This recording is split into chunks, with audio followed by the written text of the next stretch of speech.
তো এর আগের সেশনে আমরা দেখছিলাম স্মলার দেন এনি দিয়ে কিভাবে কাজ করতে হয়।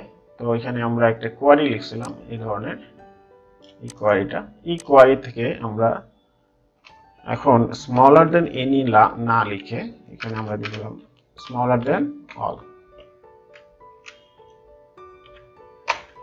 দেখেন এখানে 44টা রো দেখাচ্ছে এবং এখানে বলতেছে স্মলার দেন অল, তার মানে সে সবচেয়ে কম যে ভ্যালুটা আমরা এখানে দেখছি, সবচেয়ে কম ভ্যালু কত 4200, এবং 4200 নিচে যা যা আছে সব ডাটাগুলো এখানে আমরা দেখতে পাচ্ছি।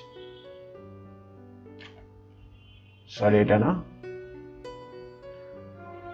4100 থেকে শুরু করে একদম। তো স্মলার দেন এনি কিভাবে কাজ করে এবং স্মলার দেন অল কিভাবে কাজ করে সেটা আমরা বুঝলাম যে স্মলার দেন অল যখন আমরা দিচ্ছি তখন সবচেয়ে কম 4100 এবং 4100 নিচে যা যা আছে সবগুলো দেখতেছি। তো এই হচ্ছে ডিফারেন্স বিটুইন স্মলার দেন অল এবং স্মলার দেন এনি।